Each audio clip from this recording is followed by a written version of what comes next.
La antigua Grecia se desarrolló durante un periodo de 1.54 años que va desde el 1200 a.C.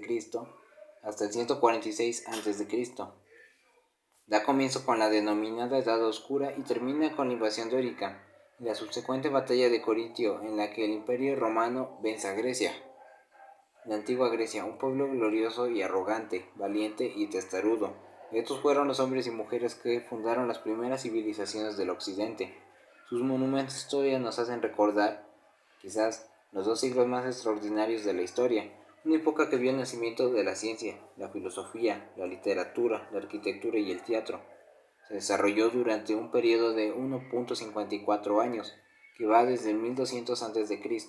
hasta el 146 a.C.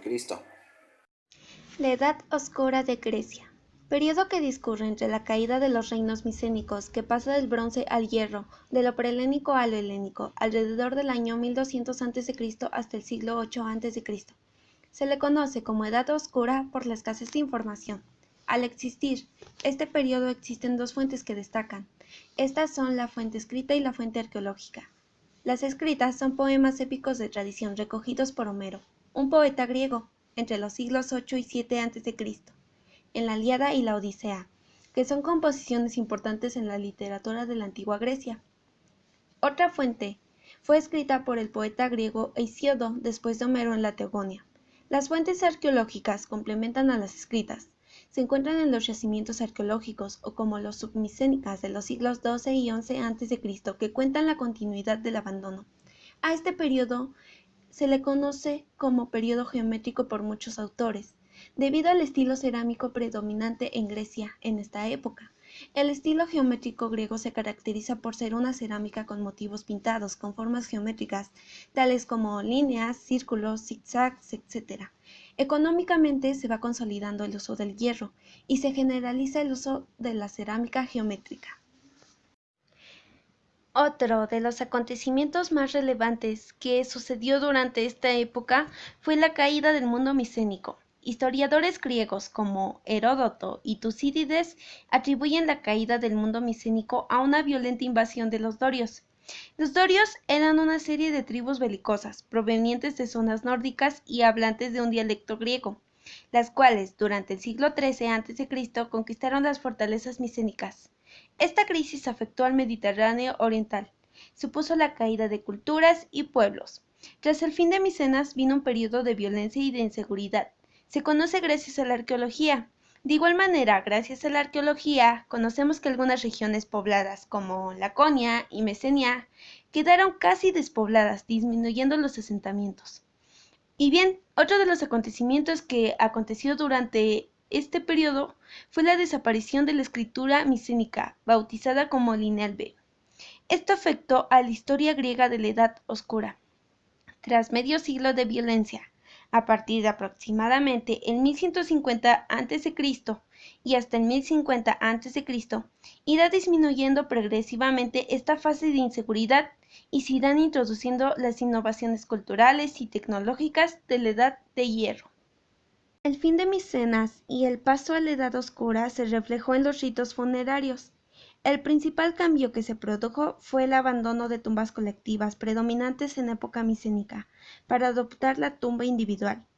Por otro lado, también disminuiría el rito de la inhumación, que es la acción de enterrar el cadáver, generalizándose la cremación, aunque sin desaparecer la inhumación del todo. A causa de los cambios se produjeron migraciones internas e inmigraciones externas hacia y desde tierras griegas que configuraron distintas tribus y distintas formas de dialectales. En Grecia había tres grupos de dialectales, que era eolio, jónico y arcadio chipiotra. Tras las migraciones y tras el fin de Micenas se añadieron dos dialectos más, que es el dorio y el dialecto del noroeste. El dialecto eolio se mantuvo en el norte de Grecia, en Tesalia, en parte de Focea y Beocia, en Lesbos y en la costa del noroeste de Asia, llamada región eólica. El dialecto jónico, que es el dialecto más antiguo de la región, se extendió por el Ática, Eubea, parte de las islas Cícladas, las islas de Samos y Quíos, y en la región central de la costa occidental de Asia Menor. El dialecto arcadio-chipriota, antes del fin del mundo micénico, abarcaba todo el centro del sur de la península del Peloponeso y la isla de Chipre, pero en la Edad Oscura se redujo a la isla de Chipre y a la región de Arcadia, una zona aislada y montañosa de la región central del Peloponeso. El dialecto dórico, tras las migraciones, se extendió por todo el Peloponeso, a excepción de la Arcadia, por Corinto y parte del istmo homónimo, por las islas de Gina, Citera y Creta y en la costa del sudeste de Asia Menor, incluyendo las islas de Rodas y Kos. Y por último, el dialecto del noroeste, que es el dialecto nuevo traído por las nuevas migraciones, que se impuso en el noroeste, en la región de Etolia y parte de Tesalia, Focea y Beocia. En estas regiones, en periodo micénico, había dominado el dialecto eolio. A inicios del primer milenio a.C., por influencia del alfabeto fenicio, se creó el alfabeto griego. Esto llevaría al inicio de la creación de obras literarias escritas en griego, que pasaría a la historia de la literatura y que nos permitiría estudiar esta época. Los dos principales tipos de alfabeto griego fueron el occidental y el oriental. En el oriental destaca el alfabeto jónico, de 24 letras donde se incluían 7 vocales. Fue adoptado en Atenas, una de las dos principales polis griegas, y acabó convirtiéndose en el alfabeto griego clásico a partir del siglo V a.C. En el alfabeto griego occidental existían por contra 5 vocales. Este alfabeto occidental es el que influiría a alfabetos del Mediterráneo occidental, incluyendo el alfabeto latino, que a su vez influiría a alfabetos actuales como el español. El territorio de la polis es la denominación dada a las ciudades-estado o ciudades independientes de la antigua Grecia, surgidas en la Edad Oscura mediante un proceso de agregación de núcleos y grupos de población. El territorio de la polis se dividía en dos partes, la zona urbana y la zona rústica.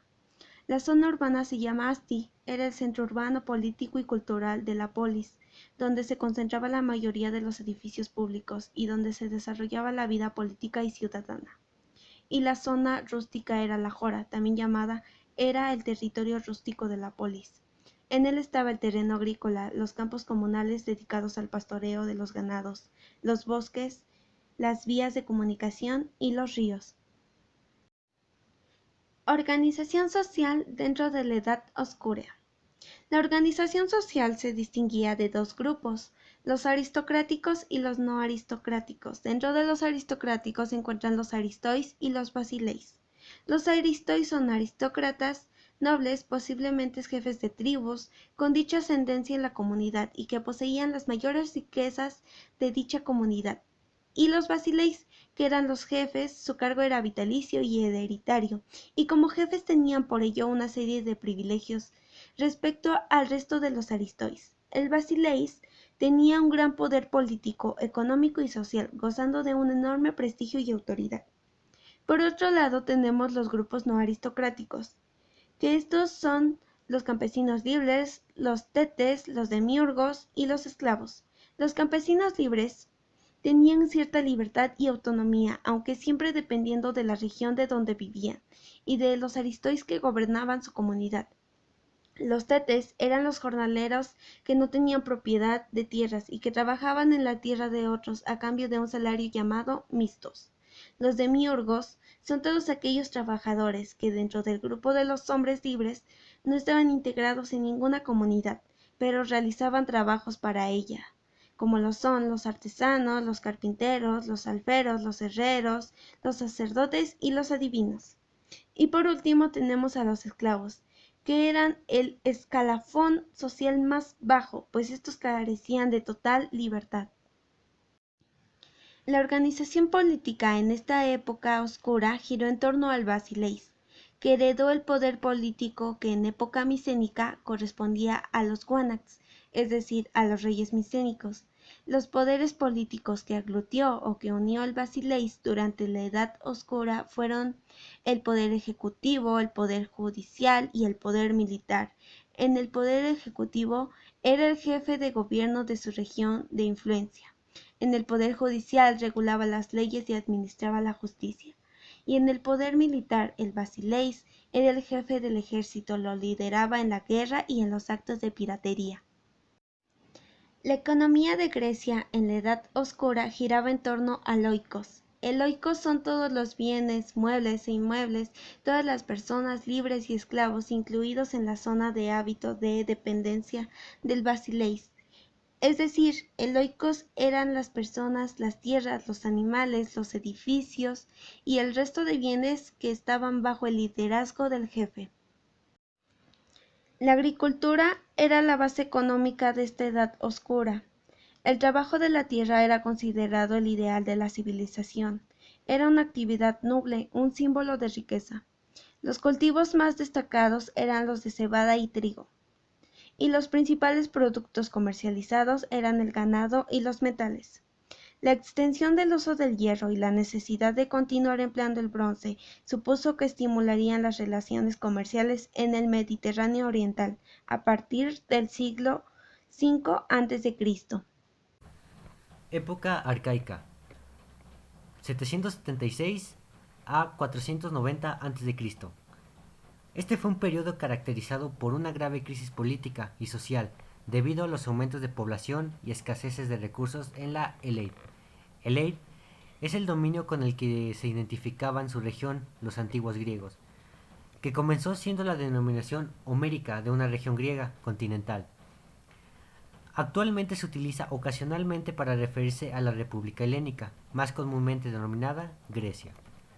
Al igual que se produjeron transformaciones que desembocaron la brillantez de la época clásica. En la primera etapa de este periodo, entre los siglos 8 y 7 a.C., Grecia recibió importantes influencias de Oriente, sobre todo en el arte de vasijas, un estilo orientalizante, en la técnica y en los cultos religiosos. Esta fue una época de graves crisis políticas y sociales, en la que las regiones costeras del Istmo, de Corinto y Asia Menor evolucionaron más rápidamente que las del interior. Los procesos más característicos de este periodo fueron las polis.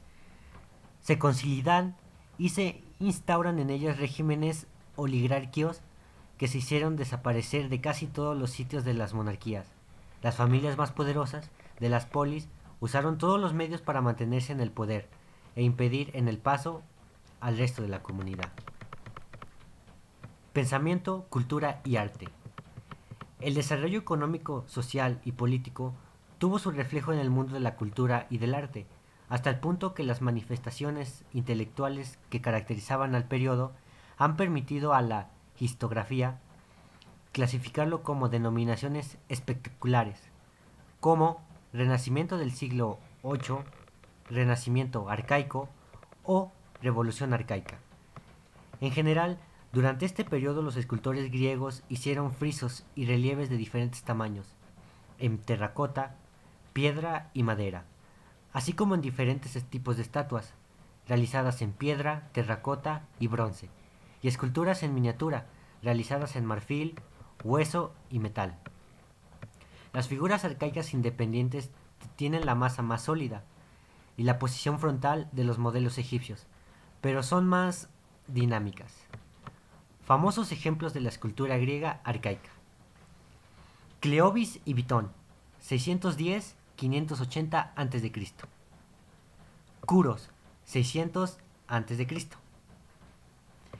El Apolo Stratford de Anafi, encontrado en 600 a 580 a.C.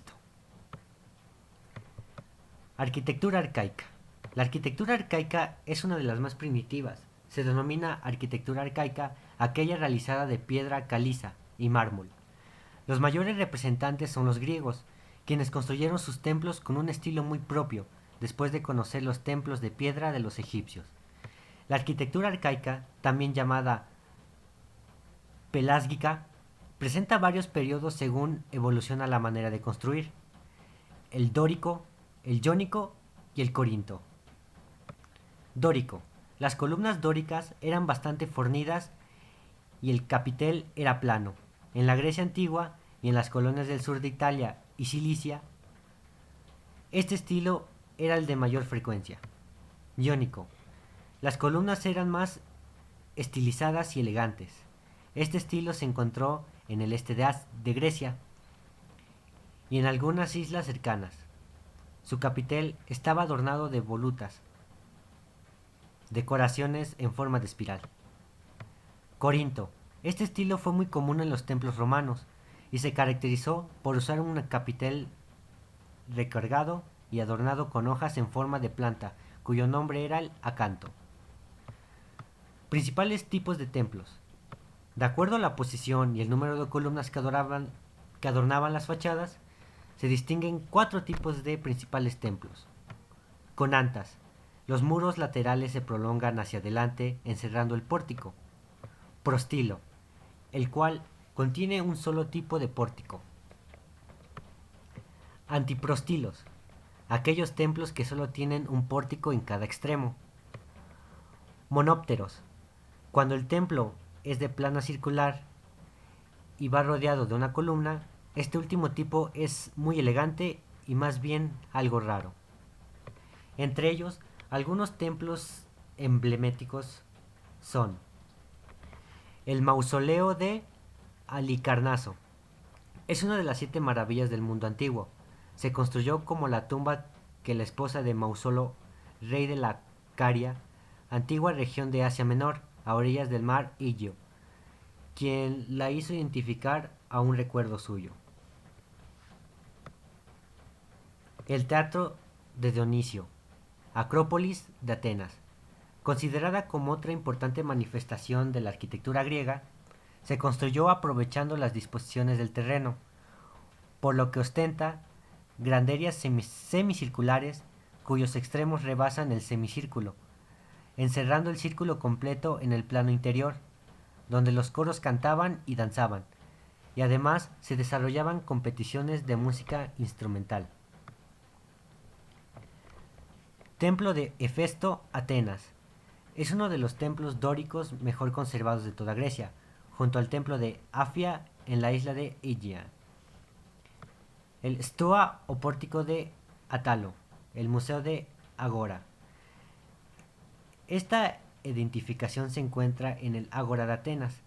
Se muestra como una inusual construcción de 2 plantas y fue un regalo a la ciudad de Atenas realizado por parte del rey Atalo de Pergamo en el año 150 a.C.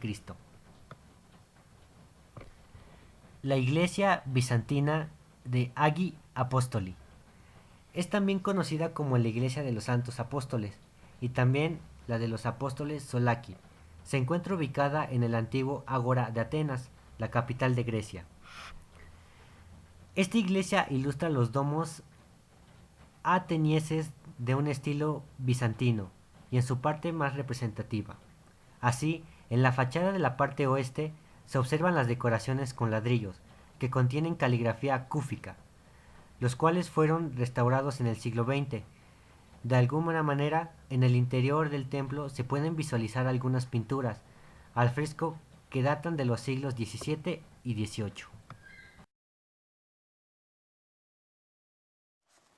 El período clásico. Este periodo abarcó del año 499 a 336 a.C. aproximadamente. En otras palabras, del siglo V y IV a.C. Comenzó el florecimiento de la civilización grecorromana. También el arte, la filosofía y la arquitectura llegaron a su máximo esplendor. Ocurrieron distintas guerras durante este periodo: las guerras médicas y la guerra del Peloponeso. Las guerras médicas, ocurridas en los años 499 a 479 a.C., fueron un enfrentamiento de griegos y persas. Los persas eran la mayor potencia en el momento. Después de varios años, finalmente los griegos resultaron vencedores. La guerra del Peloponeso, de 431 a 404 a.C., fue una enfrentación entre Atenas y Esparta. Al final los espartanos fueron los ganadores. Sin embargo, durante la guerra ocurrieron varios destrozos de ciudades, incluyendo Esparta, la ciudad ganadora. El arte. El arte tenía una gran importancia en los reinos e imperios. Era una forma de demostrar grandeza y de demostrar el desarrollo de los pueblos. Sobre todo la escultura llegó a un nivel de perfección, lo cual lo llevó a ser un modelo de imitación. Primero por el arte romano, después por el Renacimiento, el clasicismo y el neoclasicismo. La filosofía. La escuela de los sofistas fue una de las más sobresalientes de la época. Los sofistas desempeñaban el papel de maestros profesionales de sabiduría. Su filosofía se distingue principalmente por el subjetivismo y la negación de la verdad objetiva. Protágoras, uno de los mayores filósofos del momento, sostenía que el hombre era la medida de todas las cosas. Dentro de estos filósofos también estaban Sócrates, Protágoras, Parménides, Zenón, Demócrito, Empédocles y en el siglo IV Platón y Aristóteles. Empédocles creía que todo lo que existe se da por medio de la combinación de 4 elementos: el fuego, el aire, el agua y la tierra. Cuando estos se unen, lo hacen por medio de unas fuerzas llamadas atracción o amor. Y cuando los elementos se separan o se deshacen, es por una fuerza diferente llamada repulsión u odio. Anaxágoras es un filósofo que nos habla de las semillas y de los gérmenes. Estos dos elementos se van mezclando y van dando color, sabor, sentido, esencia a todas las cosas. Y detrás de esto hay una inteligencia suprema llamada Nous, la cual es ordenadora. Es la que hace que dichas mezclas entre otros seres. Aristóteles era un filósofo racionalista. Creía en las esencias de los objetos, en el mundo material como digno de estudio, en la experiencia como obtención de conocimiento a través de la información sensorial, en los sentidos y en la razón. Sócrates cree en la lógica, en la moral, en las normas, en el bien universal y en la duda. Platón cree en un mundo superior, que el mundo en el que estamos viviendo es una copia. Cree en las almas como algo único. Él piensa que los sentidos no son una forma creíble de conocimiento. Cree más bien en la razón. La literatura. El teatro fue el género literario que fue más desarrollado durante el periodo. Existían las tragedias teatrales, las comedias y poesía. En las tragedias está Esquilo, que escribía acerca del sufrimiento humano y como el conocimiento que obtenía el ser humano a través de la experiencia. Eurípides, que también escribía acerca de tragedias, solía mostrar relatos mitológicos de un tiempo lejano, que también era aplicable en la época y también retrataba la crueldad durante la guerra. Este género era inspirado en mitos y representaciones sagradas. Tenía su apogeo en Atenas. Dentro de la comedia está Aristófanes, que fue un comediógrafo griego, principal exponente del género cómico. La historiografía. La historia como disciplina científica se desarrolló a lo largo del siglo V. Tenemos a Heródoto, un historiador y geógrafo griego, padre de la historia. Fue el primero en componer el relato razonado y estructurado de las acciones humanas. Junto a él está Tucídides. Ambos fueron iniciadores, precursores de los logógrafos, que eran historiadores y cronistas. A ellos se les llama así por haber sido antes de Heródoto y Tucídides. Religión. Se les hacía culto a los dioses. Cada ciudad tenía sus propias peculiaridades. Apolo. Apolo es una de las deidades principales de la mitología griega y también uno de los dioses olímpicos más significativos. Él es descrito como el dios de las artes, del arco y la flecha, que amenazaba o protegía desde el alto de los cielos, siendo identificado con la luz de la verdad. También es el dios de la muerte súbita, de las plagas y enfermedades, pero también es el dios de la curación y de la protección contra las fuerzas malignas. Además, es el dios de la belleza, de la perfección, de la armonía, del equilibrio y de la razón. Asclepio. Este era para los romanos el dios de la medicina y la curación. Existen dos principales santuarios para estos dioses: el oráculo de Delfos y el santuario de Asclepio en Epiaduro. En el oráculo de Delfos existen los principales oráculos de la antigua Grecia. Está situado en un recinto sagrado consagrado al dios Apolo, que se mencionó anteriormente. También está el santuario de Asclepio en Epiaduro.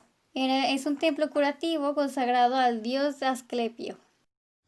Siguiendo por el periodo helenístico, también conocido como periodo alejandrino o helenismo, abarcando desde el siglo VI hasta el siglo I, se marca estos límites gracias a acontecimientos políticos importantes, como la muerte prematura de Alejandro Magno en el 323 a.C. y la muerte de Cleopatra y Marco Antonio, luego de ser derrotados en la batalla de Accio en el año 30 a.C., convirtiéndose en gran importancia para el estudio de la antigüedad. Este da inicio gracias a la decadencia de las ciudades-estados en la Grecia antigua, Esparta, Atena, Corinto, entre otros, generando con ellos factores como el dominio de Macedonia en el mundo griego, expansión más grande del mundo antiguo, dirigida por Alejandro Magno, abarcando desde la región de Macedonia, Egipto, Grecia, Persia, Palestina y Mesopotamia. Tras su muerte en el año 323 a.C., sus generales se repartieron su imperio y crearon los reinos helenísticos, formando las tres grandes dinastías: Antigónida por Grecia y Macedonia, Seleucida formada por Mesopotamia, Asia Menor y Persia, y Ptolemaica formada por Palestina y Egipto. Siguiendo por las características: surgimiento de una nueva cultura. La cultura griega se vuelve universal, incorporando a los pueblos orientales. Universalización del idioma. El griego koine, que significa idioma, lengua común o común a todos, llegó a convertirse en el lenguaje internacional, como una gran importancia que no poseía otras lenguas de la época. Predomina el arte en el helenismo, reflejándose las ideas del filósofo Aristóteles, apreciando las experiencias del hombre que obtiene por medio de los sentidos, los cuales eran usados para el conocimiento de sí mismo y de la realidad. Florece la arquitectura. Las ciudades helenísticas fueron diseñadas acorde al plan geométrico con figuras regulares, entre ellas circulares, con un centro que resaltaba las calles conectadas entre sí por círculos agrupados. Cambio filosóficos. La filosofía helenística se crea como un saber unitario, fraccionado en lógica, ética y física. Su finalidad es principalmente moral, dejando consejos y creando proyectos de vida sobre cómo adaptarse a las situaciones desfavorables. Los acontecimientos más importantes de esta época fueron la fundación de importantes escuelas como epicureísmo, estoicismo y cínicos. Gran progreso en el mundo de la medicina, la ciencia, la astronomía y la matemática. Surgió la filosofía. Muchos hombres dedicaron sus estudios y su vida a darle forma a la gramática, a las obras literarias, las palabras, la clasificación de libros, la crítica literaria, etc.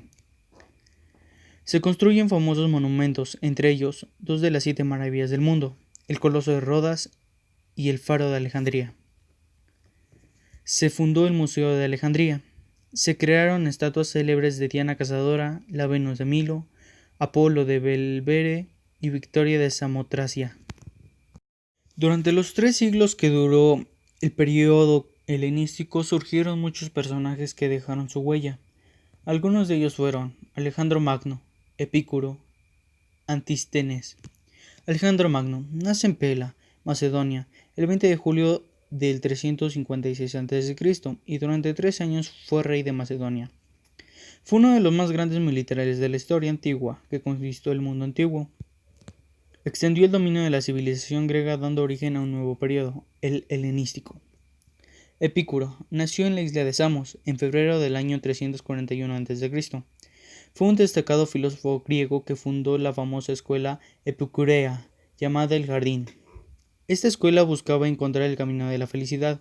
Fue famosa por estar abierta a la admisión de mujeres, a diferencia de la Academia Platónica y el Liceo Aristotélico, los cuales solo admitían hombres. Antístenes fue uno de los más sobresalientes filósofos de su época y alumno de Sócrates. Ejerció una decisiva influencia en ciertas escuelas que se crearon en ese periodo, no solo por sus teorías, sino por su actitud y forma de vivir. Fue el precursor de la escuela cínica por medio de sus seguidores Diógenes y Crates, y de la estoica por medio de Zenón de Cito. Tras la derrota de Felipe V y Perseo, reyes de Macedonia, los territorios del reino de Macedonia, incluyendo Grecia, fueron anexados por los romanos. En la expansión imparable de Roma por el mar Mediterráneo oriental, casi todos los reinos helenísticos fueron sometidos. El último fue Egipto, el cual desapareció con la muerte de su reina Cleopatra, tras ser derrotado en el año 30.000 a.C. De esta manera, los romanos se apoderaron de todos los territorios que pertenecían a los griegos y los integró a su imperio como provincias, dando el fin del periodo helenístico. La arquitectura de la antigua Grecia es más conocida por sus templos, muchos de los cuales se encuentran en toda la región, principalmente como ruinas, pero muchos están prácticamente intactos. Esta fue producida por el pueblo de habla griega. Su cultura floreció en el continente griego, el Peloponeso, las islas del Egeo y en las colonias de Anatolia e Italia, durante un periodo de aproximadamente 900 a.C. y el siglo I después de Cristo, cuyas primeras obras arquitectónicas datan alrededor del 600 a.C. Yo les hablaré de algunas de las más destacadas. Entre ellas tenemos las ruinas del templo de Zeus olímpico en Atenas, en Grecia, del año 174 a.C. al 132 después de Cristo, compuesta originalmente por 104 columnas de 17 metros de altura que recorrían los 96 metros de largo por los 40 de ancho. Este templo supuestamente fue construido por Zeus, rey de los dioses del Olimpo. Los tiranos atenienses previeron este templo como el mayor templo del mundo antiguo. También tenemos al Tolos de Atenea, en Grecia, en el año 400 a.C. Este templo circular fue construido por Teodorus de Focea. Servía como un ejemplo temprano de un exterior de estilo dórico, con un interior corinto, que tenía 20 y 10 columnas respectivamente, por el cual se estableció el patrón para los templos circulares de la antigua Grecia. Continuando con el tema de la arquitectura de la antigua Grecia, tenemos el templo de Erectión, en Atenas, Grecia, del año 421 a.C. y 405 a.C. Situado en el lado norte de la Acrópolis de Atenas en Grecia, el Erectión fue construido tanto para Atenea como para el dios Poseidón.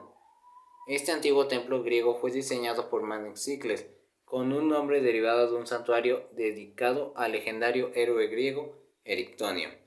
Se cree que este templo fue construido para representar el templo de Atenea Folias, que fue destruido en el año 480 a.C. Continuando con otro templo hecho para la diosa Atenea, tenemos también al templo de Atenas Nike. Situado en la Acrópolis de Atenas, fue construido entre el año 427 a.C. y el año 424 a.C. Está considerado como el templo jónico más antiguo de la región. Fue diseñado por el arquitecto Calícrates. Para finalizar con este tema de la arquitectura de la antigua Grecia, por último tenemos el templo de la diosa Hera, en Paestum, Italia, del año 530 a.C. Más comúnmente conocido como la Basílica, el templo de Hera es uno de los templos dóricos que mejor había sobrevivido desde los tiempos antiguos. Se trata de un edificio inusual con 9 columnas en su parte delantera y 18 de cada lado. Contaba con un altar al aire libre en la parte delantera del templo, lugar usado donde situaban los antiguos griegos los altares para que los fieles pudiesen asistir a los ritos y sacrificios. El arte de la antigua Grecia abarca el periodo que va desde el año 480 al 323 a.C., año de la muerte de Alejandro Magno. Entre sus características más destacables tenemos la creación de conjuntos proporcionados con un equilibrio de formas, siendo la medida y el canon de la base de su belleza, la utilización de materiales nobles y el dominio de la estructura adintelada. Cumplían la función de plasmar acontecimientos civiles y religiosos, todos los que fueran de carácter público. La escultura se desarrolló durante un espacio de 20 siglos, desde el año 3000 al 1100 a.C. Este fue tomado con un carácter propio y abandonó los primitivos patrones orientales. Algunos de los grandes artistas del clasicismo fueron Policleto, Mairon, Praxiteles y Fidias, también agregando a Lisipo, que intentando plasmar las verdaderas fracciones del rostro, logró los primeros retratos. Durante el periodo helenístico se enfatizaron y sofisticaron las formas heredadas del clasicismo. Algunas de las esculturas de la antigua Grecia fueron la de Laikonten y sus hijos, de 170 y 150 a.C., creados por los artistas Agesandro y Pilodoro y Atenodoro de Rodas. También tenemos la Venus de Milo, de los años 130 y 100 a.C., de Alejandro de Antioquia. También tenemos una de las más conocidas, que es la estatua de Atenea, de Partéodos de Fidias, de los años 460 y 420 a.C. Los Juegos Olímpicos. Prácticamente el único elemento unificador era su religión, una compleja mitología que incluía dioses y semidioses, con un cuerpo humano, pero con increíbles poderes y habilidades. Esas divinidades formaban parte de una gran familia, encabezada por Zeus, en el palacio ubicado en el Monte Olimpo, desde donde Zeus dirigía el mundo. Los dioses se reunían a beber un maravilloso néctar, llamado ambrosia. Para honrar a sus dioses, los griegos construyeron bellísimos templos y realizaban grandes festejos. Los juegos deportivos tenían un rol preponderante en las fiestas que los griegos realizaban, en honor a Zeus en Olimpia, para Poseidón en Corinto y para Apolo en Delfos. Durante el primero y el quinto se hacían procesiones, sacrificios en honor a Zeus y un banquete común. Los Juegos Olímpicos eran constituidos por las actividades de una carrera a pie, de lanzamiento de disco, de lanzamiento de jabalina, de salto en longitud con pesas, en lucha libre y en una lucha parecida al boxeo. Esto fue la antigua Grecia, que abarcó del año 1200 a 146 a.C. Fuimos el equipo Asian Art. Muchas gracias por ver este video.